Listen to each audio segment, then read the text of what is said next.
अस्सलाम वालेकुम नाज़रीन, इस्लामाबाद में सिंध टीवी न्यूज़ के प्रोग्राम राजधानी टाइम सां गॾु हाज़िर आहियां अता राजड़। नाज़रीन, अॼु पंजाब के वॾे वज़ीर शहबाज शरीफ भी पंहिंजे उहिदे जो हलफ़ खणी वरितो आहे। उन खां अॻु में पंजाब असेंबली में हू 300 वोट खणी वॾे वज़ीर तौर कामयाब थियो ऐं शहबाज शरीफ भी टियों भेरो वॾो वज़ीर बणजण में कामयाब थियो आहे। सैयद कायम अली शाह खां पोइ मियां नवाज़ शरीफ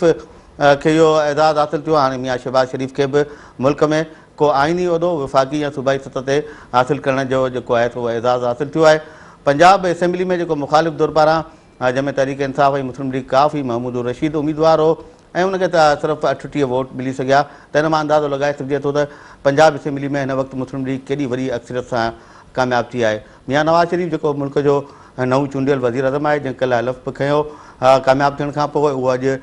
पंहिंजे अबाणे शहर पंजाब जी राजधानी वारे शहर लाहौर में पहुतो आहे ऐं लाहौर एयरपोर्ट ते असांखे हिकिड़ो तमामु सुठो हिकिड़ो उञाण नज़र आयो त हिन खां अॻु में जॾहिं बि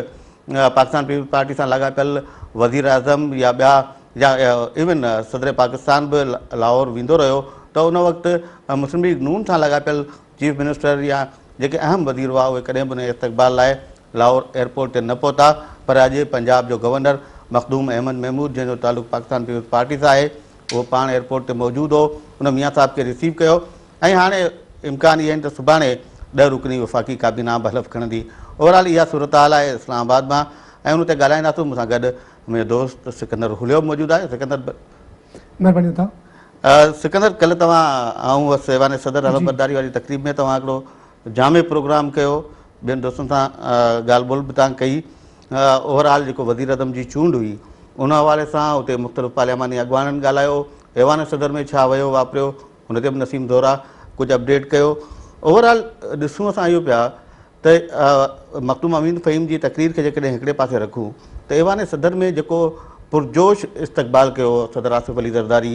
संदन न्याणी आसफ़ा भुट्टो ज़रदारी ऐं मोहतरमा फ़रियाल टालपुर, जीअं उन्हनि खे मेन गेट खां रिसीव कयो, उन खां पोइ जिते हलफ़ बरदारी वारो हाल हो उते उहे गॾिजी वठी आया मियां साहिब जी फैमिली खे। उन खां पोइ जेका रिफ्रेशमेंट थी, उन खां पोइ मुकमिल प्रोटोकॉल ॾिनो मियां साहिब जी फैमिली खे, आसफ़ा भुट्टो ज़रदारी, मोहतरमा फ़रियाल टालपुर। त ओवरऑल असां त इहो पिया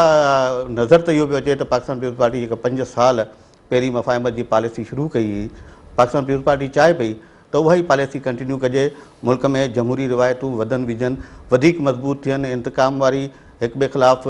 हिक ॿिए जूं टंगूं छिकण वारियूं जेके 90 जी सियासत हुई उनजो मुकमिल ख़ात्मो आणिजे। तव्हांखे नथो लॻे त इन क़िस्म जी कोशिशि थिए पई पीपल्स पार्टी पारां, जेका पाण गुज़िरियल प्रोग्राम में बि हिकिड़ी ॻाल्हि कई? तव्हां उते हा सीन सां शेयर कयूं ॾिठियूं सभु नसीम सां गॾु ॻाल्हि पई थी। तव्हां सही चयो त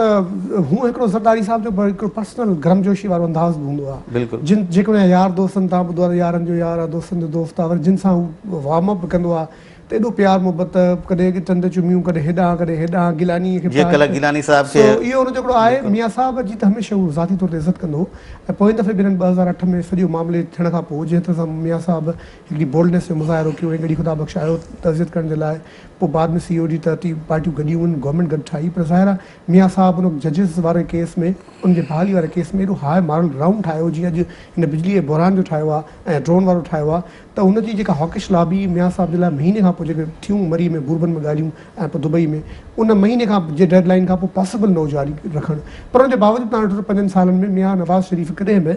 ज़रदारी साहिब जे ख़िलाफ़ु ओपनली कंहिं बि क़िस्म जो को गुस्सो, कावड़, इज़हार सियासी लफ़्ज़नि में त कढंदो रहियो, पर ज़ातियात ते कॾहिं न आयो। जीअं शहबाज शरीफ़ हुनखे ज़रदारी, मदारी, खिलाड़ी, कई तरह उहो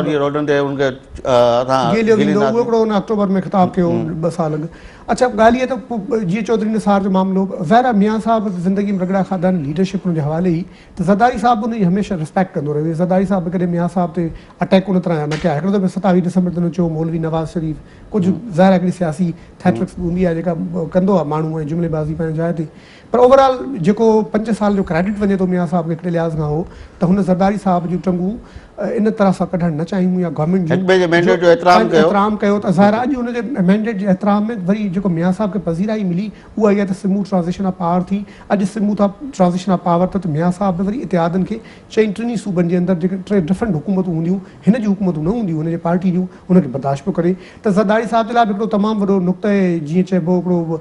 सेलिब्रेशन हूंदो उन हवाले सां त हू हुन खां कसम वठी रहियो जंहिं लाइ इमरान ख़ान चयो त मां हुन खां कसम वठणु न चाहींदुसि ऐं मियां साहब हिकिड़े दफ़े खिलंदे चयो इंटरव्यू में त अगरि मां हुन खां कसम न वठंदुसि कंहिंखां वठंदुसि त हिकिड़ो आइनी उहिदनि जो हिकिड़ो एतिराम हूंदो आहे। हिकिड़ी ज़ातियात जे अंदरि बि हिकिड़ी हूंदी आहे तलखी तनाव ऐं अटैक कबा आहिनि त इहो हिकिड़ो मियां साहब ग्रेस शो कई त अल्टीमेटली तव्हां ॾिठो त ऐवान सदर मां जेके सीन्स आया पिया जेके जेके बॉडी लैंग्वेज जी जेको रिस्पेक्ट मिली पई जेका फील आई केॾी ज़बरदस्ती दुनिया ॾिठो माण्हुनि ॾिठो ऐं इहा ओवरऑल ठीकु आहे या पीपल्स पार्टी जे लाइ ठीकु आहे जमहूरियत लाइ बि ठीकु आहे। जेको ज़रदारी साहब ऐं उनजी जेका आहे क्लोज़ फैमिली ऐं जेके कुझु माण्हू आहिनि क्लोज़ कोर्ट यार्ड आहे जेके थ्रेटन फील पिया कनि त हाणे ख़बर न आहे त अलाए छा थींदो सुभाणे उहो चवंदा आहिनि घोड़ा ॾे घोड़ा अची वियो को मुमताज़ भुट्टो अची वियो को हीअ अची वियो को गोसली शाह अची वियो जीअं सिंध वारो हिकिड़ो टिपिकल कॉन्टेक्स्ट आहे ईअं थींदो कोन उन में थोरी स्मूथनेस ईंदी जे तव्हां हिकिड़ो इशारो ॾिनो त जीअं माज़ी जे भेट में हितां वेंदो हो प्राइम मिनिस्टर त उनखे चीफ मिनिस्टर रिसीव न कंदा पर अॼु गवर्नर मखदूम अहमद ममून रिसीव कयो मियां साहब खे ऐं मखदूम अहमद ममून त हिकिड़ो मॉडरेट माण्हू आहे हुनजा तालुकात बि ठीकु आहिनि हुन त जीअं इलेक्शन आई त 12 तारीख़ जो रिज़ाइन बि कयो हुनखे चयो वियो तव्हां कंटिन्यू कयो जेसि ताईं असीं गवर्नर जी नेक्स्ट फॉर्मेशन ऐं उहो फिर मामिलो करे वठूं त इन मां वाज़े इंडिकेशन इहे आहिनि त मतिलबु हिकिड़ो ॾिसो ज़ाती जेका हूंदी आहे पसंदि नापसंदि उहा सियासी ऐं ॿियनि जेके मफ़ाद हूंदा आहिनि उन्हनि में वॾो मैटर हूंदी आहे ऐं उन जो वॾो हिकिड़ो ज़ाती इक्वेशन हिकिड़ी बहितर आहे ऐं इहा ओवरऑल हिननि जी जेका बाक़ी पॉलिटिकल रिलेशनशिप हूंदी उन में बहितर असर छॾींदी। सिकंदर असां ॾिसूं था मियां नवाज़ शरीफ़ जो जेकॾहिं कैरियर 2 दफ़ा मुल्क जो वज़ीर अज़म रहियो ऐं असां 2 दफ़ा ॾिठो त जंहिं सदर खां हुन हलफ़ खयो उन सदर खे हुन पोइ बर्दाश्त न कयो ऐं हाणे उहो सदर आहे जंहिं सदर खां कसम खणे पियो हू चई चुको आहे त मां 2 ॾींहंनि खां पोइ मुंहिंजो वे आउट हीअ आहे ऐं हुन पाण चयो आहे त मूंखे का दिलचस्पी कोन्हे मुनासिब बि न आहे ऐं मूंखे क्लेम पार्टी खे न करणु घुरिजे त ज़ाहिर आहे ॾिसो न कुझु टाइम जे लाइ ॿिए खे बर्दाश्त करणु रिस्पेक्ट ॾियणु उहो पंहिंजे जाइ ते त हाणे सदर जी अहमियत बि कोन रहंदी। कंहिं दोस्त हिकिड़ो कॉमेंट पे कयो कल्ह लाइट टोन में हुते असेंबली में हुआसीं हुन चयो अॼु मियां साहब जो ओवरटेकिंग खां पोइ त हाणे ज़रदारी साहब फज़ल अलाई चौधरी वारो सदर थी बिल्कुलु हिन में कोई शक कोन्हे पर ज़ाहिर आहे वरी बि हिकिड़ो आइकन हूंदो हिकिड़ो वफ़ाक़ जी अलामत आहे ऐं हथियार बे हथियार हिकिड़ो उहिदो हाणे आहे सदारत जो पर हुन जे बावजूदि आसिफ अली ज़रदारी वटि जेको पावर आहे उहा पार्टी जो पावर बिल्कुलु ऐं जेको ज़रदारी साहब वटि वॾे में वॾो पावर हुन खां वधे उहो हुनजो पंहिंजो पावर आहे। आसिफ अली ज़रदारी वटि जेको उहिदो न हो को हिकिड़ो आम नामालूम माण्हू हो हुन कीअं वञी मोहतरमा सां एंगेजमेंट कई उन खां पोइ एजीएट में गवर्नमेंट आई उन खां पोइ उहो ई चवां थो बे हथियार आसिफ अली ज़रदारी उन वटि पहिरीं जेके सदर रहिया उन वटि हथियार हुआ 58 ॿ बी वारा हिन वटि हथियार कोन्हे पर आसिफ अली ज़रदारी वरी बि हिकिड़ो गरो माण्हू आहे उनखे बर्दाश्त करणु मुस्लिम लीग नून लाइ उहो एतिरो आसान कोन हूंदो हालांकि मुंहिंजो ख़्याल आहे जीअं PMLA नथा पॉलिसी ठाही आहे इमरान ख़ान ॾिनो आहे मैंडेट जो एतिराम कयो आहे नेशनलिस्टनि खे कयो आहे हेॾे कयो आहे ईअं ज़रदारी साहब पीपल्स पार्टी जे लाइ हू कंदा हिकिड़ो मामिलो हिकिड़ी फील आई पे तव्हां ॾिठो पहिरें इजलास खां वठी पीपल्स पार्टीअ जा MNAs उन्हनि जा माण्हू ईअं बेहाल पे घुमिया साणा लॻा पिया बेहाल आहे पर हिकिड़ो सुठो थियो जो मखदूम साहब जी तकरीर ते मूंखे हूअं हिकिड़े पार्ट ते असीं कल्ह ॻाल्हायोसीं त इहो गैर मुनासिबु हो इहा सॼी ॻाल्हि न चवणु घुरिजे हा पर हिकिड़े लिहाज़ खां मखदूम साहब ठीकु बि कयो हुननि खे ॿुधाइनि त सही त असीं तव्हांजे बारे में हीअं सोचूं वेठा ऐं जेके सुभाणे तव्हां असां ते का चढ़ाई कई चौधरी निसार टाइप माण्हू तव्हां असांखे बचे छॾियो एज़ इंटीरियर मिनिस्टर असीं हीअं रिटालिएट कंदासीं पोइ तव्हांजो जेको मैंडेट आहे जेको चओ था हाणे 2/3 मैंडेट सां कल्ह मियां साहब खे मिलियो आहे उते असेंबली मां ऐं 2/3 मेजॉरिटी हुनजी पंजाब में आहे त इहा सॼी क्वेश्चनेबल हूंदी न। हाणे ॾिसो मखदूम साहब तव्हांखे ख़बर आहे केॾो सॉफ्ट ॻाल्हाइण वारो माण्हू आहे कॾहिं ऐं उहो मुख़्तसिर हमेशह ॻाल्हाईंदो आहे कल्ह पहिरियों भेरो असां हुनखे ॾिठो त हुन हिकिड़ी अहिड़ी डिघी स्पीच कई ऐं हुन खां सवाइ हुन में अहिड़ियूं ॻाल्हियूं हुन कयूं कल्ह त ही सिंपली स्पोक हिज हार्ट जेका अंदर में ॻाल्हि हुई न बिल्कुलु ज़ाहिर हू त डिच फील कंदो असेंबली में पहिरियों भेरो मखदूम साहब इन क़िस्म जी तकरीर कई आहे ऐं हिन मां ख़बर पए थी पई पीपल्स पार्टी अहिड़ो को सवलो वञणु कोन ॾींदी मुस्लिम लीग ज़ाहिर आहे इहो ज़ाहिर आहे ॾिसो इहा लीडरशिप सां ज़रदारी साहब सां तय कयो हूंदो त तव्हां उमेदवार बीहो पिया तव्हां कहिड़ी स्पीच कंदा कीअं ॻाल्हाईंदा पीपल्स पार्टी वटि अञा घणा माण्हू न घणा माण्हू ॻाल्हाईंदा ऐं ज़ाहिर आसिफ अली ज़रदारी जी फेज़ आउट ही पहिरियां ही चाहिनि पिया त स्मूथ ट्रांज़िशन थिए ही बदमज़गी न थिए जीअं कल्ह नून जे कारकुननि कई असेंबली जे अंदरि अच्छा नंबर 2 ही चाहींदा त ही 2-3 महीना एतिराम सां इज़त सां गुज़ारियूं बजट जो मामिलो बि हले थोरो सिलसिलो हले उन खां पोइ सदर साहब मूव थिए प्रेसिडेंसी में पार्टी के बाक़ायदा टेक ओवर करे उन खां पोइ थींदी सियासी मफ़ाहिमत जेका रियल हूंदी ऐं पोइ थींदी सियासी मज़ाहिमत में ऐं पोइ तेसीं ताईं बिलावल भुट्टो ज़रदारी जो अरसो पूरो पियो थिए 25 सालनि वारो हू बि ईंदा ज़रदारी साहब फारिग हूंदा पोइ प्रेसिडेंट साहब ऐवान सदर मां ॿाहिरि निकिरंदा उन बिलावल जे अचण जो टाइम थी वेंदो त पार्लियामेंट तव्हां इहा टाइमिंग ॾिसो न इन्हनि ॿिन्ही शयुनि खे मिलायो त हीउ जेको गैप पियो फील थिए इमरान ख़ान बि हूंदो मियां साहब बि हूंदो अचकज़ई जहिड़ो घणनि पार्लियामेंटेरियन आहे उते फौरन फज़ल रहमान वेठो आहे त पीपल्स पार्टी खे या साईं ख़ुशी शाह ज़बरदस्त माण्हू आहे पर ज़ाहिर हिकिड़ो पॉलिटिकल कलर जीअं मखदूम साहब आहे इहे आहिनि स्टॉप गैप जे लाइ माण्हू ठीकु पर जेके पॉलिटिकल पार्टीअ जा पीपल्स पार्टीअ जा जेके असल वारस हिन वक़्तु आहिनि ऐं जेके पॉलिटिकल वारस आहिनि उहो त बिलावल भुट्टो ऐं आसिफ ज़रदारी आहे जेसीं ताईं 2 असेंबली में न ईंदा ऐं ज़ाहिर सेप्टेंबर ताईं ज़रदारी साहब हिन ॿिन्ही मां या त बिलावल साहब खे न आंदव त पाण ईंदा ऐं जे हू न आया त हू आहे न जेको पार्टी में मुख़्तलिफ़ अॻवाननि सां ॻाल्हि थी आहे कल्ह मोहतरमा फ़रियाल टालपुर बि ऐवान सदर में मौजूदु हुई उते बि मुख़्तलिफ़ MNA जेका फील असांखे मिली आहे त ज़रदारी साहब हाणे ऐवान सदर में आला मनसब ते वेहण खां पोइ हाणे MNA तौर त हू त कतई कोन ईंदो असेंबली में बिलावल भुट्टो ज़रदारी साहब उन अचण जा इम्कान ज़रूरु अता उन्हनि हिकिड़ी ॿुधायां जेका ज़रदारी साहब जो तमामु क्लोज़ पॉलिटिकल सर्कल आहे उन्हनि खे हिकिड़ी सलाह ॾिनी आहे त रुॻो सिंपल MNA न हूंदा जीअं MNA थींदा त ज़ाहिर हिते अपोज़िशन लीडर बि थींदा सपोज़ था कयूं ॻाल्हि की ज़ाहिर आहे जेको असेंबली में क़ाइदे ऐवान जी अहमियत हूंदी आहे ओतिरी अपोज़िशन लीडर जी हूंदी आहे चौधरी निसार खे 5 सालनि कहिड़े हाल में बर्दाश्त कयो ऐं Asif Ali Zardari as a opposition leader तव्हां सम्झो था हाणे हुन तव्हां जॾहिं खां ई बीमार थियो हुन खां पोइ हुन जी ॻाल्हाइण जी सघ तव्हां ॾिसो पिया कल्ह मियां साहब खे जॾहिं हलफ़ हुननि खणायो तॾहिं बि तव्हां ॾिसो पिया त हुन न उहा रवानी रही आहे न उहा पर अपोज़िशन लीडर त अहिड़ो खपे जेको घन गरज वारो हुजे कोशिश हिननि जी टीम जे अंदरि ॿिया माण्हू माना एतज़ाज़ सेनेट मां ॻाल्हि अर्ज़ु करणु चाहींदुसि इंपॉर्टेंट पोएं दफ़े जॾहिं 97 असेंबली जॾहिं मोहतरमा खे सिर्फ़ु इहे 17 सीटूं मिलियूं ऐं उन वक़्तु सिंध मां मिलियूं त उन वक़्तु मोहतरमा हितां मुल्क मां जॾहिं वई ऐं जॾहिं हुई बि त एतज़ाज़ हसन हिकिड़ियूं तमामु वॾे दौरानी जूं तक़रीरूं कंदो हो शाह महमूद कुरैशी बि आली शान हूंदो शाह महमूद ख़ैर हुनजी जेका पर्सनल क्वालिटी आहे उहा त नेशनल असेंबली में शाह महमूद कुरैशी जूं तक़रीरूं असांखे ऐं शाह महमूद जी घन घर तव्हां ॾिसंदा हाणे तहरीक इंसाफ़ जे प्लेटफॉर्म तां छो जो हू जेको आहे जावेद हाशमी कल्ह त हुन सिंबॉलिक तक़रीर कई ऐं इलेक्शन में बीठो पर उन हू बि ज़ईफ़ुल उमिरि आहे हुन तबियत जो मसइलो आहे आवाज़ जो सिहत जो त शाह महमूद त बिल्कुलु तव्हां चाको चौबंद दस्तो आहे ऐं घणनि माण्हुनि जा हिते छा चइबो आहे त पता कटी दो जीअं पीपल्स पार्टी खे चौधरी निसार टफ टाइम ॾिनो हो न ईअं ई शाह महमूद कुरैशी नून खे टफ टाइम ॾींदो शाह महमूद ॾींदो ऐं पीपल्स पार्टी जे अंदरि पार्टी में त को न को माण्हू थींदो फहमीदा मिर्ज़ा जूं तक़रीरूं तव्हां ॿुधियूं मुंहिंजो ख़्याल जेको आहे त फहमीदा मिर्ज़ा जो बि रोल वधंदो बिल्कुलु छो जो फहमीदा मिर्ज़ा जो अगेन प्रॉब्लम आहे सिहत जो तव्हां ॾिठो त स्पीकर तो ज़बरदस्त हलायो पर जे तरह सां कैंसर पर हुनजो कद काठ हेॾो वॾो आहे पर इहे ख़ैर मुख़्तलिफ़ आहिनि ॻाल्हियूं पर ॿी हिकिड़ी शइ तव्हां सिकंदर ॾिठी ऐवान सदर में कल्ह त जॾहिं असांखे यादि अचे थो 2008 जॾहिं वज़ीर आज़म सैयद यूसुफ रज़ा गिलानी हुते हलफ़ बर्दारी लाइ पहुतो जाला हुआ ऐं ज़िंदा आहे बीबी ज़िंदा आहे जा नारा हुआ सॼो ऐवान ऐं कल्ह असांखे हिकिड़ो नारो बि ऐवान सदर में ॿुधण में न आयो हुते मुख़्तलिफ़ मुस्लिम लीग तव्हां हुते नारो ज़रूरु ॿुधो आहे पर कल्ह सुबुह जेका बदनज़ी नेशनल असेंबली में थी जंहिं तरह सां नून जे हज़ारे कारकुननि नेशनल असेंबली में पहुता प्रेस ते कब्ज़ो कयूं बदतमीज़ी कयूं स्पीकर अचे माफ़ियूं वरितियूं तव्हां पोइ सीन तव्हां ॾिठो पिए उन मां मामिलो अहिड़ो थियो जो बाद में नवाज़ शरीफ़ चवनि था ॿुधण में आयो त सख़्तीअ सां जेका सेकंड कैडर आहे हमज़ा शहबाज़ इहे हमज़ा शहबाज़ जेको टाइगर फोर्स आहे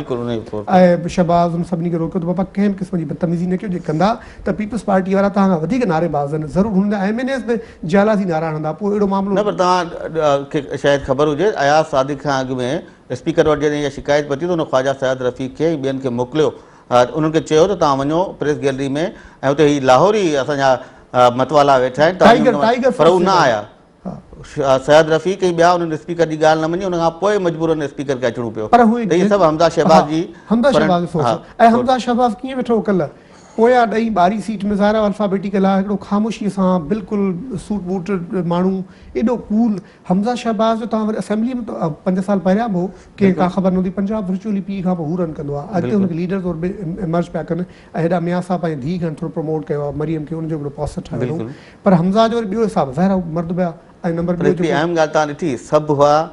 कैप्टन सफ़दर कोन हो मरियम नवाज़ जो हस्बैंड ऐं न असांखे कल्ह पार्लियामेंट में नज़र न आयो न ऐवान सदर में आयो हाणे उहो अलाए छो कट थी वियो आहे ऐं मरियम नवाज़ एॾी एक्टिव थी वई आहे पॉलिटिक्स में ऐं हुनजो मुड़ुसु ग़ाइबु आहे मंदर तां। उहो मुंहिंजो ख़्यालु आहे बैगेज जो इशू आहे। पर कल्ह ऐवान सदन में ख़ुर्शीद अमन शाह जी मौजूदगी सवाल साईं ख़ुर्शीद शाह न हुयो, नवीद या त अहमद न हुयो। को थियनि था कमकारियूं पार्टी त असाइनमेंट एॾियूं अहम माना जिते ॿ गुणा वज़ीर आज़म बि मौजूदु हुआ, मखदूम अमीन फ़हीम हो, पीपल्स पार्टी जा MNAs बि हुआ आम, ऐं ख़ुर्शीद शाह जेको तमामु अहम अॻवान लेखियो थो वञे, या शायदि हुनखे ऐवान सदर इनवाइट न कयो या शायदि उनखां वधीक या के ऐवान सदर बि असाइनमेंट ते करे वियल आहे। बहरहाल कुझु न कुझु हो। टाइम थिया ब्रेक जो सिकंदर, हलो था साईं ते नाज़रीन, ब्रेक खां पोइ असां कोशिशि कंदासीं मियां साहिबु जेको कल्ह स्पीच कई आहे नेशनल असेंबली में, जेतोणीकि कल्ह मुंहिंजो दोस्त सिकंदर हुलियो उन ते कुझु न कुझु ज़रूरु ॻाल्हायो, पर असां चाहींदासीं त उन ते हिकिड़ा तफ़सीली ॻाल्हायूं। अचूं था ब्रेक खां पोइ उन तक़रीर ते ॻाल्हाईंदासीं ज़रूरु।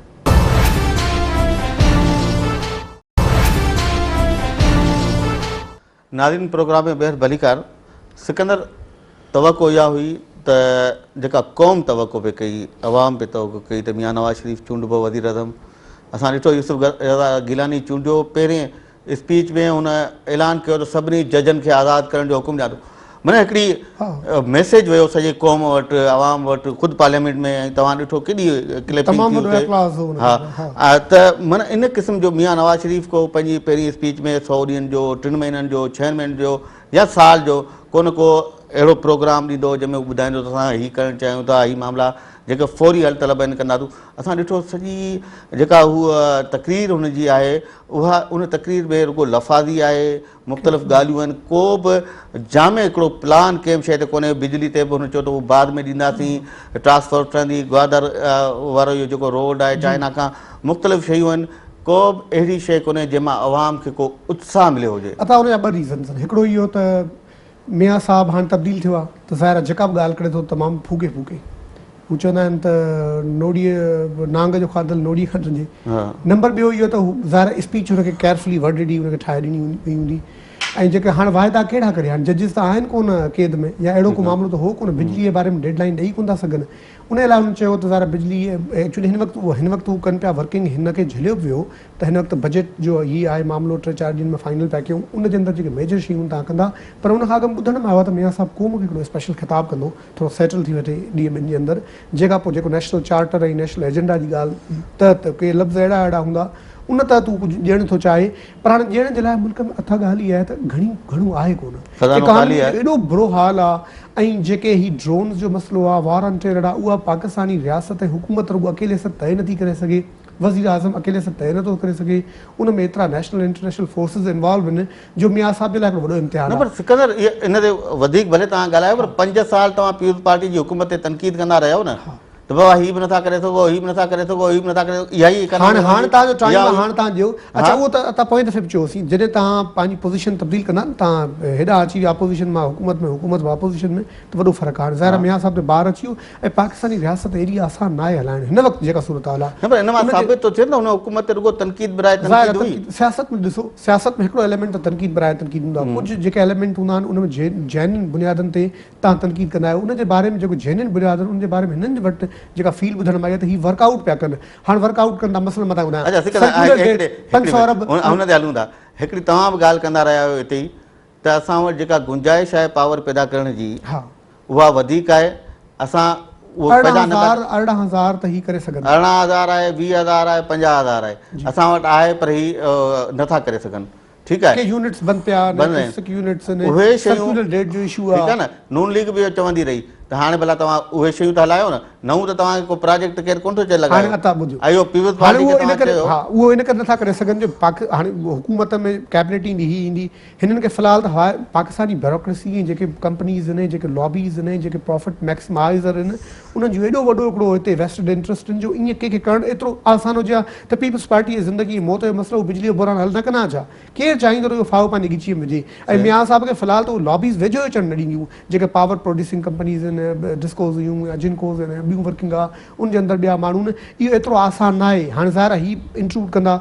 जंहिंजे करे मियां साहब अटैक कहिड़ो पियो करे हुन चयो त जेतिरियूं बि गवर्नमेंट जूं कॉर्पोरेशंस कंपनीज़ वॾा उनजो इदारा इश्तिहार अची वियो आहे इश्तिहार में अख़बार में छपिजी चवनि चुको पिया आहे। त मटाईंदासीं हीअ कंदासीं बिल्कुलु। हीअ पहिरियां कंदा रीशफल त उते जेके जेके माण्हू वेठा आहिनि जिन जो रवायती स्ट्रांग होल्ड आहे जिन जा वेस्टेड इंट्रस्ट आहिनि जेके माण्हू प्रॉफिट मैक्सिमाइज़ उनखे वॉश आउट कनि ऐं पोइ तरीक़ेकार सां वञनि पोइ पंहिंजी पॉलिसी उन में टाइम लॻंदो ऐं नंबर ॿी जेका ॻाल्हि आहे तव्हां पाकिस्तान जी सियासत जा शागिर्द आहियो पाकिस्तानी सियासत ते तमामु गहरी नज़र आहे इहे इन्हनि लॉबीज़ खे वॉश आउट करणु को एॾो को आसान आहे छा इहे लॉबीज़ त सियासी हुकूमतुनि खे वॉश पीपल्स पार्टी खे वॉश आउट कीअं कयो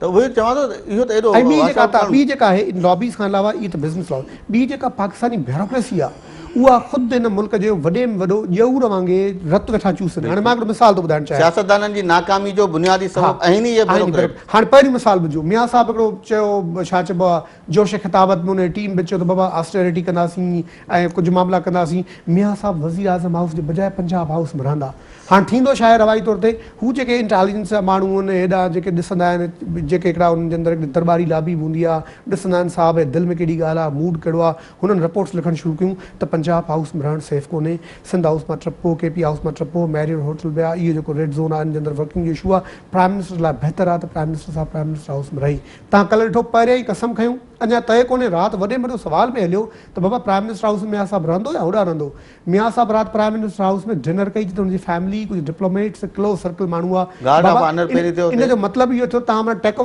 गार्ड ऑफ ऑनर जो छा मतिलबु आहे त माना तव्हां हुन हाउस खे ओन कयो बिल्कुलु। त ॾिसो इहो चवणु न न वॾो ॾिसो हूंदो आहे हाणे वरी ॻाल्हि वरी उहा ई थी अचे जेको पीपल्स पार्टी जी हुकूमत में बि हिकिड़ो वॾो मसइलो रहियो त असांजा मीडिया हाउसिस जेके आहिनि उहे सोर्सिस खां वठी हिकिड़ियूं ख़बरूं हलाए छॾनि था ठीकु आहे हाणे उन सां हिकिड़ो हिजाब माहौल पैदा ठही थो थो थिए, वञे ज़ाहिर माहौल कॾहिं मियां नवाज़ शरीफ़ कॾहिं चयो कॾहिं मुस्लिम लीग नून जी क़यादत चयो त मियां साहब न वेंदो न रहंदो प्राइम मिनिस्टर हाउस में कंहिं कोन चयो ऑन दी रिकॉर्ड अर्ज़ु ॿुधो न Sources उहो- अत्या उहो मीडिया हिकिड़ी- हाउसिस हलायो। हिकिड़ी ख़्यालु पियो हले हीअ जेको मियां साहब जन चवनि पिया न त असां हुकूमत जा अख़राजात हेतिरा कट न कंदासीं सिकंदर तव्हां इस्लामाबाद में हीअ रहो कंदासीं, था हा, जी। ॾिसो इस्लामाबाद में रहो था तव्हां खां तव्हां पुछां प्राइम मिनिस्टर हाउस जंहिं लोकेशन ते आहे यानी कि बिल्कुलु हिकिड़ो पासीरो मुकमिल सिक्योरिटी secure आहे, हेॾां हेॾां ऐवान सदर आहे हेॾां पार्लियामेंट हू आहिनि पाकिस्तान सेक्रेटरीट आहे रेड ज़ोन आहे उनजे भेट में पंजाब हाउस जिते जजिस कॉलोनी बिल्कुलु साम्हूं आहे ओॾे security KP काफ़ी issues ठीकु आहे आहिनि, हा। त हाणे जेकॾहिं वज़ीर आज़म ओॾां रहे माना हाणे तव्हां चओ त जेकॾहिं असां बचत पिया चाहियूं हेॾां त सिक्योरिटी लॻल आहे माना हिकिड़ो ॿियो तव्हां प्राइम मिनिस्टर माना हाउस ॿियो ठाहींदा प्राइम न, मिनिस्टर हाउस ते उनखे नई declare सिक्योरिटी कंदा, नवां- नई सिक्योरिटी नओं स्टाफ नवां एपरेटिस नवां गैजेट्स सभु कुझु कंदा हा। अच्छा अर्ज़ु ॿुधो भला प्राइम ख़र्च बचंदो, इन वधंदो। प्राइम मिनिस्टर हाउस में रहण में आख़िर एब कहिड़ो आहे फॉर बिल्कुलु एग्जाम्पल हा ज़ुल्फ़कार अली भुट्टो प्राइम मिनिस्टर हो रावलपिंडी में रहंदो बाद में सिंध हाउस में प्राइम मिनिस्टर हो मोहतरमा 88 में आई त हुतां पोइ सिंध हाउस में हुया रही मामला पहिरीं, थिया हा। प्राइम मिनिस्टर ॾिसो प्राइम मिनिस्टर हाउस जेको आहे या प्राइम मिनिस्टर ऑफिस आहे अॼु उन प्राइम मिनिस्टर सेक्रेटरी जो नालो उन्हनि मटाए प्राइम मिनिस्टर ऑफिस ऑफिस करे कयो छॾियो, आहे हा। हाणे इहे सिंबॉलिक जैसे स्टेप्स बिल्कुलु, हा। ॾिसो इहे हाणे प्राइम मिनिस्टर जो मतिलबु आहे रवायती बाबा बादशाह हूंदो सदर बादशाह हूंदो बादशाह जो घर त को न को हूंदो न वॾो घर हूंदो उहो ई आहे प्राइम मिनिस्टर ॿियनि मुल्कनि जा ईंदा तव्हां सां किथे मिलंदा सॼी दुनिया जे अंदरि इहो अॼु खां न पर हिन वक़्तु जेके महज़िब दुनिया बा ईअं त वॾे में वॾो super power America white house तव्हां ॾिठो आहे बिल्कुलु। ॿाहिरां सी ॾिसी आयासीं अंदरि त मामिलो कोन थी सघिया त तव्हां त वाइट हाउस जी छा सूरत हाल आहे छा उते माण्हू प्रेसिडेंट अमेरिका न रहंदो आहे बिल्कुलु छा रहंदो। ओबामा कारो बि हो ग़रीब बि हो ऐं गुरबत मां बि रहियो बुख उञ मां आयो हुनखे अलाह कुदरत हिकिड़ो मौक़ो ॾिनो क़िस्मत बि ॾिनो, वाइट हिमत हाउस, कई। कैपिटल हिल, न, त माना पोइ गॾो हा, गॾु आहिनि न। पोइ छा करे छा वाइट हाउस न रहंदो छा ईअं त गांधी बि कोशिशि कंदो न वञी रहंदो शूदरनि सां ऐं लो कास्ट माण्हुनि सां पोइ हुन किताबु आहे न हुनजे अंदरि हुन लिखियो आहे त गांधी जी जेका हुन उते रहण जी अच्छा क़ीमत आहे, वरी उन खां पाण वधीक अहम पाण हुई। हलियासीं मियां साहिब जे हिननि मामलनि ॾांहुं पर उन्हनि जी स्पीच में तवानाई जो बहरान उन लाइ चवनि त ऐं बाद में अॼु लाहौर में तवानाई ते कॉन्फ्रेंस बि तलब थी वई आहे अॼु मियां साहिब- लिखल ॾींहं ॿिनि में मियां साहब क़ौम हा, न, ख़िताब कंदो तवानाई जे अॼु बारे त में। थिए पई हुते कॉन्फ्रेंस उन कॉन्फ्रेंस जो राति ताईं को न को ज़ाहिर आहे पदरनामो वग़ैरह अची वेंदो ॾिसूं कहिड़ा था फ़ैसिला थियनि उन कॉन्फ्रेंस में पर उन खां पोइ ड्रोन ते मियां साहिब हिकिड़ी वरी असांखे लॻो इहो त अपील कई कल्ह ॾिसो न ड्रोन कल्ह हुन हमला चयो बंदि कया वञनि कया वञनि ज़ाहिर आहे। अपील ठीकु आहे इहो त असां ख़ुदि अच्छा हुन मुख्तारी जो ॿियनि जो रीज़न आहे एतिराम मूं कयूं था। तव्हांखे अगरि अर्ज़ु कयो न ड्रोन ते प्राइम मिनिस्टर खे अकेलो फ़ैसिलो करणो आहे गिलानी वांगुरु त जजिस आउट कयो त हिकदमि कंदा ड्रोन में नेशनल ऐं इंटरनेशनल जेतिरा फोर्सिस आहिनि उन में प्राइम मिनिस्टर त हिकिड़ो नंढो मुहिरो आहे पाकिस्तान जो न सदर कीअं चयो थो त इहो फ़ैसिलो करे सदर सघे? साहिब छा सदर ज़रदारी साहिब जेको आख़िरी इंटरव्यू में छा चयो उहो आसमान में उॾामंदड़ को ॻेरो या जेको पखी कोई चील तो नहीं हा, ना, चील वो, या हाँ। हा, त हुनखे असां किराए छॾियूं हाँ, ज़ाहिर हुन खां then पोइ what? जेको अच्छा ज़रदारी साहब त हिकिड़ो तारीख़ जुमिलो बि कयो हुन चयो त देन वॉट हुन खां पोइ हुन चयो त जनरल मुशर्रफ कारगिल जो प्लान खणी आयो मोहतरमा वटि मोहतरमा जे किताब जे अंदरि बि आहे हीउ जेको आहे मोहतरमा जो किताबु आहे रिकन्सिलेशन हुन में मोहतरमा ॿुधाईंदो त असां हीअं टेक ओवर कंदासीं पोइ हीअं थींदो जनरल मुशर्रफ अर्ज़ु ॿुधो जनरल मुशर्रफ जी पुराणी ॻाल्हि आहे जनरल मुशर्रफ कारगिल जो प्लान पहिरियां बेनज़ीर वटि खणी वियो पोइ नवाज़ शरीफ़ वटि खणी वियो पहिरियां जॾहिं बेनज़ीर वटि वियो त बेनज़ीर खे चवंदो रहियो बेनज़ीर हुन खां ज़रदारी साहब इंटरव्यू में ॿुधायो हुन खां बार बार सुवालु पुछियो त general what next then next what next फौजी प्लान जेको हूंदो आहे जेके 2 ऐं 2 4 वारा माण्हू हूंदा आहिनि उहो त हिकिड़ी जाइ ते खुटी पवंदा न इहो त पॉलिटिकल माण्हू political mind political forces political wisdom हूंदी आहे जेका 2 ऐं 2 4 खे कॾहिं 3 बि कंदी आहे कॾहिं 5 बि कंदी आहे कॾहिं 12 बि कंदी आहे 2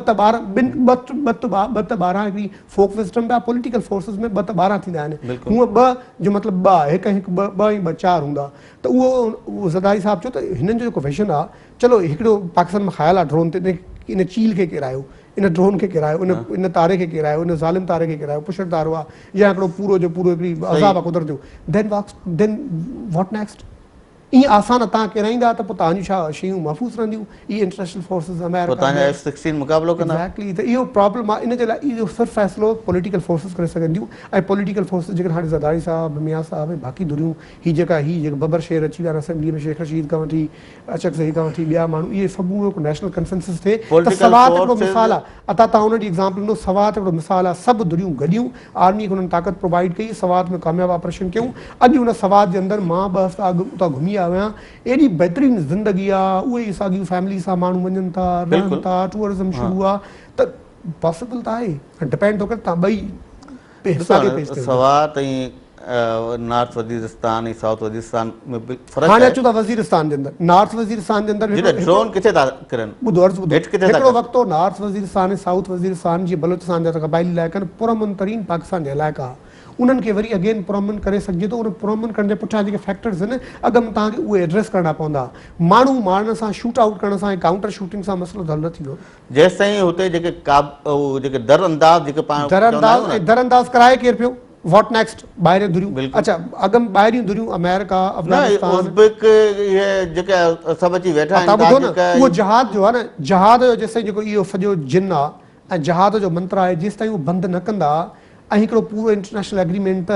पाक सां अफ़गान बॉर्डर खे जीअं इंडिया पाकिस्तान जे बॉर्डर खे सॼो बार हणी सॼियूं वायरूं हणी बंदि कयो आहे ईअं तव्हां सॼे बॉर्डर खे बंदि न कंदा ऐं हिन मामले खे एड्रेस न कंदा तेसि ताईं इथनिक मसइलो त रहंदो न जीअं सिंध जो माण्हू आहे उहो सिंधी जेको माण्हू आहे उहो इंडिया सां वधीक हूंदो आहे न कंफर्टेबल ॻाल्हि इल्ज़ाम मिलंदो आहे इस्लामाबाद में ॿुधो रीज़न जेको बॉर्डर सां आहे पंजाब में बि हुजे हेॾां बि हुजे सिंध में बि हुजे ईअं जेको ड्यूरन लाइन वारो बॉर्डर आहे उन में जेके पठान आहिनि उहे पठान केपी जा हुजनि उहे फाटा जा हुजनि बलोचिस्तान जा हुजनि उहे परियूं जेको पठान अफगानिस्तान जो उन सां वधीक कंफर्टेबल हूंदा त इहो नेचुरल रिलेशनशिप हूंदो आहे शादियूं मुरादियूं सोशल तालुकात रीजनल तालुकात उहो हिकिड़ी कम्यूनिटी लेवल ते हूंदा आहिनि पर इहो फोर्सिस तय कनि ऐं गॾिजी वेही कनि त इहो मसइलो पोइ हल थींदो हाणे हुतां खां उहे अचनि था जेके तालिबान मिलिटेंट्स छा पोइ सिंध वारा राह वारनि खे वारे वेठा आहिनि छा कल्चरल ऐं तालुकात हुजणु उहा दहशतगर्दी जा रीज़न्स ॿिया आहिनि उन रीज़न्स खे जेसिताईं एड्रेस उहे इंटरनेशनल धुरियूं न कंदियूं उन लाइ रस्तो ठहणु लॻो आहे जंहिंजे करे ई हीअ थ्योरी आई आहे न इलेक्शन खां अॻु आई त राइट विंग पार्टीज़ खे आणनि पिया हीअ कंफर्टेबल आहिनि हीअ फ़ौज खे वधीक ॻाल्हाए सघनि था इंडिया बि चाहे थो त हीअ हुजनि हा पोइ हीअ मामिलो अॻिते ॾिसो मूंखे ॿुधायो हिकदमि मुल्क में सॼो पुरअमन मुल्क कीअं थी वियो आहे काॾे विया उहो मुल्क जो 150 रोज़ माण्हू पिया मरनि 3 ख़ुदकश धमाका 50 उहे केॾा असल में हींअर त इम्तिहान आहे हिननि जो ज़िया जे दौर में इहे ई क़ुवतूं वेठियूं हुयूं जेके अॼु इख़्तियार में आया आहिनि इहे कंहिं न कंहिं तरीक़े सां ज़ियाउल हक़ सां गॾु आहे तॾहिं क्लैशन हिकिड़ी एफर्ट कई इंटरनेशनल तालिबान ठहिया ॿुधो ANP पीपल्स पार्टी खे मिली हुनखे मारियो मारण जो हिकिड़ो लिमिट ई उहा मारे जेतिरो मामिलो थियो आख़िर में उहे बि अची विया ANP वारा पीपल्स पार्टी वारा टॉक्स ते हाणे हीअ जीअं तव्हां चयो राइट विंग जूं पार्टीज़ क्लोज़ आहिनि हे वेही भला मसइलो हल कनि को पुरअमन हिननि जी पैदावार आहे हिननि खे ई ख़तमु करणु खपे न हिननि जी ज़िमेदारी ऐं हीअ करे सघनि था बिल्कुलु ऐं जेकर हिननि न कयो हिन दौर में त इहा हिननि जी नाकामी ANP या MQM इहे दुरियूं हमेशह हिननि जूं मुख़ालिफ़ रहियूं आहिनि हिननि कॾहिं बि हिननि खे प्रोमोट नाहे कयो जे ही अॼु बि एड्रेस न कंदा मुल्क जी इकॉनमीअ खे हिन लॉ एंड ऑर्डर खे ऐं वॉर एंड टेरर खे ऐं स्पेशली बिजली बुरान खे त 5 सालनि खां पोइ हिननि जो 5 साल वॾा आहिनि हिननि जो हाशिर 2 सालनि खां पोइ अहिड़ो ई थींदो जहिड़ो पीपल्स पार्टी जो ऐं हुन इतिहाद जो आख़िरी ॾींहुं चलो ॿिया पॉइंट्स बि मियां साहब जी तकरीर जा आहिनि उन ते वरी ॻाल्हायूं था टाइम त ब्रेक जो नाज़रीन असां गॾु रहिजो अचूं था साई खां पोइ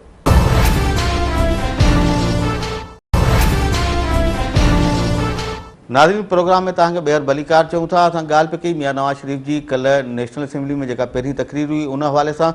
सिकंदर, तवानाई जो बहरान, दहशतगर्दी, उन सां गॾोगॾु मुल्क में जेको महांगाई जो हाल आहे, बेरोज़गारी जो हाल आहे, जेको मुख़्तलिफ़ इशूज़ आहिनि जंहिंमें माना हाणे जेकॾहिं पाण चऊं त बेनज़ीर इनकम सपोर्ट प्रोग्राम आहे उहो जारी रहंदो, अलाए कोन रहंदो, उन ते मियां साहब कुझु कोन ॻाल्हायो। मज़दूर जी पर पघार आता उन जे बारे में हिकिड़ी ख़्याल त वर्ल्ड बैंक जो काफ़ी उन ते ज़ोर आहे, उन शायदि नालो तब्दील हलाइणु कंदा खपे। ऐं मैकेनिज़म इहो ई रहंदो जो पाकिस्तान इनकम सपोर्ट प्रोग्राम जो समथिंग कोई हुजे, पर हूअं पर मोहतरमा जो नालो एजुकेशन ते, हेल्थ ते, सोशल सेक्टर ते मियां साहब जी तकरीर में तव्हांखे का शइ नज़र आई? ॾिसो उहो सिंबॉलिक तकरीर ई, हाणे मियां साहब इहो सिंबॉलिक यार पहिरीं तकरीर आहे, वधीक त मुंतखब थियो था असेंबली जा इहा मायूसी जेका तव्हांजी आहे उहा बिल्कुलु बजाए मुंहिंजी मायूसी कोन्हे, आवाम जी मायूसी आहे मायूसी आहे त हेॾो वॾो तव्हां मैंडेट खणी आयो, तव्हां हेॾियूं ॿुधो। तकरीरूं, हेॾा ऐलान इलेक्शन कैंपेन में त तव्हां चओ त मुल्क खे असां गुलो गुलज़ार बणाए छॾींदासीं। मां त अर्ज़ु कयां, हे मियां साहब एॾी वॾी तकरीर लिखी आहे ऐं करे आहे ऐं सभिनी डेडलाइनूं ॾिए आहे, वॾा वाइदा इक़रार करे आहे, पर मुल्क में जेका मीडिया आहे जंहिं तरह सां माण्हुनि वॉच करणु शुरू कयो आहे न, हर सियासतदान थो चए त हाणे बाबा बसि ईअं न आहे मामिलो, ऐं एतिरी आम मामिलो बि कोन्हे को। हाणे इहो ॾिसूं, मियां साहब चलो चए थो त प्लान आणियां थो, हाणे ॾिसूं त हफ़्ते जे अंदरि, चलो बजट जे अंदरि मैराथन सेशन्स आहिनि, मैराथन वर्किंग आहे, उहो मञियोसीं, हफ़्ते 10 ॾींहंनि में आणनि छा था, हीअ जेका हुननि वटि जेका ॿिली आहे थेले मां निकिरे केॾी थी, उन्हनि वटि आहिनि छा, कहिड़ा राज़ रखियो वेठा आहिनि, चवनि था सऊदी हेल्प अचे थी, ओके, चवनि था ॿाहिरीं हेल्प ईंदी, उहो ॾिसंदासीं। मुल्क जे अंदरि चवनि था जेको ब्लैक इकॉनमी जो पैसो जेको लिकियो पियो हो, जेको बांड जारी था करियूं, उहो जेके पावर कंपनी खे ॾींदासीं 6 महीननि खां पोइ ॾींदा, हाणे जेको कुझु इहे शयूं सभु ॻाल्हियूं नथा हिन महिल ताईं। इहा ॻाल्हि तव्हां बिल्कुलु सही चई, PMLN जी ऑफिशियल स्टेटमेंट उहा आई जेका मियां साहब तकरीर कई, इन खां सवाइ ॿियो का बि कैबिनेट बि कोन्हे का। नंबर 2, ऐवान सदर में ॻाल्हि ॿोल थी, रस्मी ॻाल्हियूं आहिनि, सियासी ॻाल्हियूं आहिनि। सरकारी सतह ते पहिरियों डॉक्यूमेंट जेको मुंहिंजो अंदाज़ो आहे त 2-4 ॾींहंनि खां पोइ बजट सेशन जे अंदरि आणींदा, ऐं जेको 14 तारीख़ ते बजट सेशन आहे जेको कुझु चाहींदा, उन खां मुंहिंजे 8-10 ते मियां साहब क़ौम खे ख़िताब करे थो, उन जे अंदरि को नेशनल चार्टर जी ॻाल्हियूं ईंदा, पर वरी अगेन उहो ख़बर आहे इकनॉमिक सर्वे ईंदो, उन खां पोइ PSDP जा मामला ईंदा, पोइ ॿियूं शयूं ईंदियूं, डॉक्यूमेंट्स जेके मुख़्तलिफ़ अचनि था बजट खां अॻु में उहे त ईंदा। सभ खां वॾे में बहिरान था IMF जी क़िस्तूं उहे पे कयूं। कयूं। नंबर ॿियो आहे त कुझु कमिटमेंट्स इंटरनेशनल जूं उहे खे थियनि, हिते जे मुल्क जे अंदरि चलो इन्हनि में त आहे पैसनि जी इन्वॉल्वमेंट, ठीकु आहे, इहे पैसा कोन्हे, मुल्क जो ख़ज़ानो ख़ाली आहे। मीसाक जमहूरियत केॾांहुं वियो? मीसाक जमहूरियत जूं मुंहिंजे ख़्याल में 75% जेके आर्टिकल्स आहिनि उन ते पाकिस्तान पीपल्स पार्टी पंहिंजी 5 सालनि में अमल करे छॾियो। 25% मीसाक जमहूरियत जे ते अमल न थियो आहे, उन ते त को मियां साहब ऐलान करे थो चाहियां। हाणे ॾिसो, मीसाक जमहूरियत जेको न उहो पॉलिटिकल डॉक्यूमेंट हो ॿिनि पार्टीज़ में, बाद में मियां साहब जे क्लब जे अंदरि पार्टीज़ में अचकज़ी ॿिनि सभिनी एतिराज़ कयो, तव्हां ॿिनि पार्टियुनि वेही तय कयो। हाणे वरी हिन जाइ ते हिकिड़ो मीसाक पाकिस्तान आणियो, जंहिंमें सभिनि पार्टियुनि खे आणियो डॉक्यूमेंट, जीअं त पीपल्स पार्टी राज़ी कोन थींदी, पर इहो कल्ह मीसाक जमहूरियत हो जो ज़रदारी साहब कसम ॾेई रहिया, उहे खणी रहिया, कंफर्टेबिलिटी ॿुधण में अचे थो। मियां साहब पब्लिक अकाउंट गुज़िरियल 5 सालनि में चवंदो रहियो त मीसाक जमहूरियत ते हलो, ॿियनि पार्टियुनि जी ॻाल्हि ई कोन था करियूं, पीपल्स पार्टी ऐं नून जी ॻाल्हि था करियूं। 18 तरमीम आई, मीसाक जमहूरियत तहत सभु आइन में तरमीमूं कयूं हुयूं, कुझु शयूं हुयूं जेके न थी सघियूं, जिन में आइनी अदालत जो क़याम आहे पाकिस्तान में। मीसाक जमहूरियत जी वॾी ॻाल्हि आहे, मां तव्हांखे ॿुधायां, उहा इहा त 90 ॾींहंनि जे अंदरि लोकल गवर्नमेंट इलेक्शन कराईंदा। ठीकु आहे, ॾिसूं त लोकल गवर्नमेंट जेके शयूं रहिजी वियूं आहिनि, आइनी अदालत हिकिड़ी ठाहींदा कॉन्स्टिट्यूशनल कोर्ट, जंहिंमें हीउ जेको सुप्रीम कोर्ट खां जेको हीउ पाकिस्तान में अदालती आइनी बहिरान आहे उनखे उते रिज़ॉल्व कंदा। हिकिड़ो बाक़ी जो क्रिमिनल ऐं बाक़ी ॿियो आहे त पीसीओ जंहिं बि जज कॾहिं बि पीसीओ कयो आहे उहो जज नथो रही सघे। इहो त बसि पोइ हाणे हुनजे लाइ मनो सलवा अचे त पोइ उहा खाराए, पोइ हुनखे विहारजे त जेके हुजनि, पोइ त इहे सभु फारिग थी वेंदा जज। न त अमल करे न मुस्लिम लीग नून मीसाक जमहूरियत ते दाऊं हाणे तव्हां वटि इक़्तिदार आयो आहे, करे ॾेखारियो। मीसाक जमहूरियत मां पिक एंड चूज़ थियूं, हाणे हे पिक एंड चूज़ कंदा, उहो बाइंडिंग डॉक्यूमेंट कोन्हे, आइन जे अंदरि जेके शयूं आहिनि उहो वर्किंग आहे। मीसाक जमहूरियत ॾिसो बाइंडिंग कोन्हे, ही रड़ियूं त कंदा रहिया न, मोहतरमा असां तव्हां चयो प्लीज़ ही करियो। सियासत में सियासी प्रेशर तार ॿुधो न, इहो सियासत में त सभु पार्टियूं कंदियूं, ही बि कंदा। हिननि जो इम्तिहान शुरू थी वियो आहे, इहा बिल्कुलु वाज़िह तव्हांजी ॻाल्हि आहे, सही आहे त कल्ह जेको कुझु मियां साहब ऑफर करणु घुरिजे या न कयूं, हाणे आसरो ॾिनो अथऊं 10 ॾींहंनि में या 5 ॾींहंनि में। ऐवान में तव्हां सूबाई ख़ुदमुख़्तियारी जो बि आवाज़ ॿुधो हूंदो, कल्ह डॉक्टर फारूक सत्तार बि ॻाल्हि कई, ॿियनि बि ॻाल्हि कई, सूबाई ख़ुदमुख़्तियारी जे हवाले सां कोई ऐलान करे जंहिंमें को ख़र्च कोन्हे, पर सूबनि खे वधीक मज़बूत करण जी ॻाल्हि आहे। ख़ुदमुख़्तियारी मिली वई आहे, हाणे इहो सूबनि ते या त थोरी सूबा में मत कंदा आहिनि। ख़ुदमुख़्तियारी अगरि क़ाइम अली शाह जी ज़ईफ़ुल उमिरि आहे त उहो नथो करे सघे ख़ुदि मुख़्तियारी, त पोइ हाणे उहो त उनजो मसइलो आहे न। शहबाज़ शरीफ़ तगड़ो हटो कटो ऐं उनजी पॉलिटिकल पावर ज़बरदस्त हो, अक्यूमेन बि टीम हुई, हुन कम खे डिलीवर तो न कयो। अहिड़े तरीक़े सां बलोचिस्तान में अगरि लूट खसूटी 5 सालनि में छा थो करे सघे? 5 साल त शहबाज़ शरीफ़ खां वधीक रड़ियूं कंहिं कयूं आहिनि हिते? हिकिड़ो शहबाज़ शरीफ़ जेको रड़ियूं कंदो रहियो त असां इहो त हुनजो आर्ट हो त गवर्नमेंट में बि रहिया, गैस कोन्हे, असां वटि बिजली कोन्हे, असांखे मारे सिंध ऐं पंजाब जो तज़ाद बि उभारींदो रहियो। ऐं ॻाल्हि इहो त आर्ट हुननि जो त गवर्नमेंट में रही बि पंहिंजो पाण खे मज़लूम साबित करे इहो साबित कंदा रहिया त अपोज़िशन जो हिसो आहिनि, गवर्नमेंट में आहिनि ई कोन। हाणे चलो हुननि जी गवर्नमेंट अची वई न, हाणे ख़बर पवंदनि त हुननि जी गवर्नमेंट हिते बि आहे मर्कज़ में, सूबे में बि आहे, पर 3 सूबनि में हुनजी हुकूमत कोन्हे का। हाणे जेका बि शिकायत कंदा त माण्हू हुननि जी गिरबान पकड़ींदा ऐं 3 सूबनि में हुकूमत कोन्हे, बलोचिस्तान जी हुकूमत हिननि जी हुकूमत आहे न। बलोचिस्तान जी हिननि जी हुकूमत आहे, पर बलोचिस्तान जी हुकूमत जे अंदरि हिकिड़ो इंडिपेंडेंट वॉइस बि आहे ऐं उहो हिननि जी सभु ॻाल्हि न ॿुधनि था। न, तव्हां मूंखे इहो ॿुधायो त बलोचिस्तान में डॉक्टर मालिक खे उहो चीफ मिनिस्टर नॉमिनेट करे को एहसान कयो आहे मियां नवाज़ शरीफ़ बलोचिस्तान जे माण्हुनि ते? उहो डॉक्टर मालिक ऑनर कयो आहे उते जी डॉक्टर मालिक ऐं अचकज़ई उहे माण्हू आहिनि जेके गुज़िरियल 15 सालनि खां इक्वेशन में रहिया आहिनि मियां नवाज़ शरीफ़ जे, उनजा वधीक क़ाबिल एतमाद माण्हू आहिनि। APDM खां वठी सनाउल्लाह ज़हरी खे हफ़्तो 15 ॾींहं बि कोन थिया आहिनि नून में, त मियां नवाज़ शरीफ़ जो वधीक एतमाद डॉक्टर मालिक ते हूंदो या सनाउल्लाह ते हूंदो? अर्ज़ु ॿुधो न, पर जेको डॉक्टर मालिक आहे उहो तव्हांखे ख़बर आहे, जीअं तव्हां बि चओ था हिकिड़ो इंडिपेंडेंट पॉलिटिकल माइंड आहे, पार्टी आहे। ॾिसो हिकिड़ो त नॉमिनेशन आहे न मियां नवाज़ शरीफ़, क्वेश्चन आहे त उहो कंदा, पर हिकिड़ो अहिड़ो टाइम ईंदो तव्हां ॾिसजो, मियां साहब हाणे जीअं चए थो न मां गवादर खे बि कंदुसि ऐं ज़ाहिर हू रीओपन कंदा, रेकोटेक खे बि कंदा, सेंडक खे बि कंदा, मेगा प्रोजेक्ट्स जो जेको साहिल ऐं वसाइल वारी ॻाल्हि आहे उते कमु शुरू थींदो, हिकिड़ो तज़ाद ईंदो सेंटर ऐं बलोचिस्तान जे अंदरि तव्हां ॾिसजो। ऐं उन तज़ाद में जेको हिकिड़ो वक़्तु ईंदो जिते अचकज़ई ऐं मालिक प्रो बलोचिस्तान वधीक हूंदा बनिस्बत प्रो सेंटर जी, छो जो हुननि जो वधीक इंट्रस्ट उते सर्व थींदो। इहो तज़ाद न उभरंदो जेको मूं तव्हांखे अर्ज़ु कयो न, कुझु तज़ाद 1.5 साल जे अंदरि या साल जे अंदरि बिल्कुलु वाज़िब थी मुल्क में ईंदा, वाइदा इक़रार बि ख़बर पवंदा। होॾां KP जे अंदरि बि जेका गवर्नमेंट हूंदी आहिनि उहो टफ टाइम ॾींदी। सिंध जे अंदरि साईं क़ाइम अली शाह ज़ईफ़ुल उमिरि भले हुजे, पर जेका टीम वर्किंग थींदी आहे, जेको ज़रदारी साहब जो हिन वक़्तु एजेंडा आहे वर्किंग आहे, हू चए पियो था असीं बाक़ाइदा कमु कंदा, जेके हींअर हू चवंदा था मिसाली सूबो बणाईंदासीं पंहिंजो, ऐं बणाए सघनि था, बिल्कुलु हू उन मूड में आहिनि। ॾिसो चाहिनि पिया था असां उहो सॼो जेको गुज़िरियल 5 सालनि में जेको असां कम कया आहिनि, 5 सालनि जेको मिसाली तबाहियूं कयूं, मिसाली नाइलाइकियूं कयूं, त लाइकियूं ऐं बिल्कुलु तरक़ियूं करे सघनि था। हाणे असां नथा चई सघूं जेको तव्हां वर्ड यूज़ कयो, उहो त ॿाहिरि हर को बि चए, असीं त कोन पिया चऊं रुगो, पर ॻाल्हि इहा आहे त जेको 5 सालनि में जेको सिंध जो अशर हो ऐं जेके शयूं उन पीपल्स पार्टी ज़बरदस्त कमु कया, ज़बरदस्त। पर अशर सिंध जो जेकॾहिं कनि हा त सिंध जा माण्हू 2008 जॾहिं मोहतरमा जी शादी थी उन खां वधीक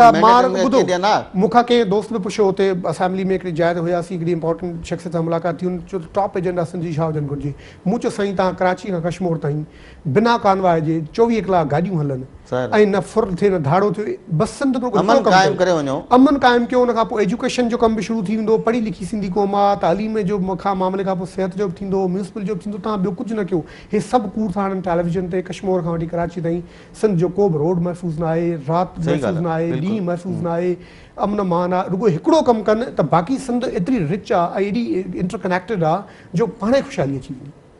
पर ज़ाहिर आहे उहो वॾे में वॾो टास्क आहे, उहो सॼे मुल्क जो आहे, पर सिंध वारो जेको अमन आहे हिकिड़ो कराची जो अमन त ॿिए तरह जो। चलो हीअ जेको बाक़ी जेका बहिराड़ी वारी सिंध आहे इहो त वॾेरनि जे हथां यार माल आहे न, ऐं चोरनि ऐं धाड़ियलनि ऐं बदमाशनि ऐं इहे जेके बि छोटा मोटा खड़पाइनि ऐं इन्हनि जी मार हिकिड़ो SHO हूंदो आहे, SSP रैंक जो माण्हू हिकिड़ो वॾी रैंक आहे, DIG त बिल्कुलु हुनजो मौत हुजे थो, ऐं IG त ज़ाहिर आहे हू त हुनखे अलाए छा सम्झनि। त इहो रुगो सिंध में एतिरो कमु कनि, रुगो ॾोह न थिए, बदमाशी न थिए ऐं ज़्यादती न हुजे पुलिस जी, ऐं ॿी वर्किंग न हुजे, चलो उहो बि रूल ऑफ लॉ जो हिकिड़ो फॉर्म रुगो बहाल कनि, त मां त सम्झां त सिंध में अलाए केतिरी बहितरी ऐं तब्दीली अची वई। सिकंदर साहिब तव्हांजी महिरबानी, प्रोग्राम जो टाइम ख़तमु थियो, तव्हां नए ख़्याल सां पंहिंजे नाज़रीन ताईं पहुचाया। नाज़रीन, असां मियां नवाज़ शरीफ़ जी जेका कलोगी तकरीर हुई उन ते हिकिड़ी नज़र विधी। अॼु तवानाई कॉन्फ्रेंस आहे लाहौर में ऐं हुनजो पदरनामो राति ताईं अची वेंदो। ॾिसूं था हुन में कहिड़ा इनक़लाबी क़दम जेके आहिनि उहे खणण जो ऐलान करे थी मुस्लिम लीग नून जी हुकूमत। उन खां सवाइ जेको मियां साहब कल्ह ऐलान कयो त असां जेके बि ख़ुदि मुख़्तियार इदारा आहिनि उन्हनि जी जेका बोर्ड ऑफ गवर्नर्स आहे या उन जा जेके सरबराह आहिनि उन लाइ असां सॼी दुनिया मां माण्हू जेके बि इंट्रस्टेड आहिनि उन्हनि खां असां आछूं घुराईंदासूं ऐं जेके माण्हू दिलचस्पी रखंदड़ हूंदा उन में ख़ासि करे ओवरसीज़ पाकिस्तानीज़ खे उन ख़िताबु कयो त उहे अचनि ऐं अची मुल्क जी ख़िदमत कनि, त उन लाइ इश्तिहार बि छपिजी चुका आहिनि। इहे मुल्क जा ख़ुदि मुख़्तियार इदारा जेके बुनियादी असांखे जेके सहूलियतूं मुहैया कनि था, उन में जेकॾहिं इन क़िस्म जा अणदुरिया माण्हू अचनि था क़ाबिल अचनि था, सलाहियतुनि वारा अचनि था, त ज़ाहिर आहे मुल्क जो फ़ाइदो थींदो। पर ॾिसूं था इहो पाकिस्तान पीपल्स पार्टी जॾहिं शुरू में आई त पाकिस्तान पीपल्स पार्टी जी हुकूमत पारां बि इन क़िस्म जा मुख़्तलिफ़ इश्तिहार छपिया हुआ। उन खां पोइ अमल दरामद केतिरो थियो उहो सॼी क़ौम जे साम्हूं आहे। असां वरी बि उमेदु इहा था रखूं त मुस्लिम लीग नून पाकिस्तान लाइ, मुल्क लाइ ऐं क़ौम लाइ कुझु न कुझु बहितर ज़रूरु कंदी। इन उमेद सां अॼोको प्रोग्राम ख़तमु था करियूं। सुभाणे ॿीहर हाज़िर थींदासूं। असांखे ॾींदो इजाज़त। अल्लाह वाही।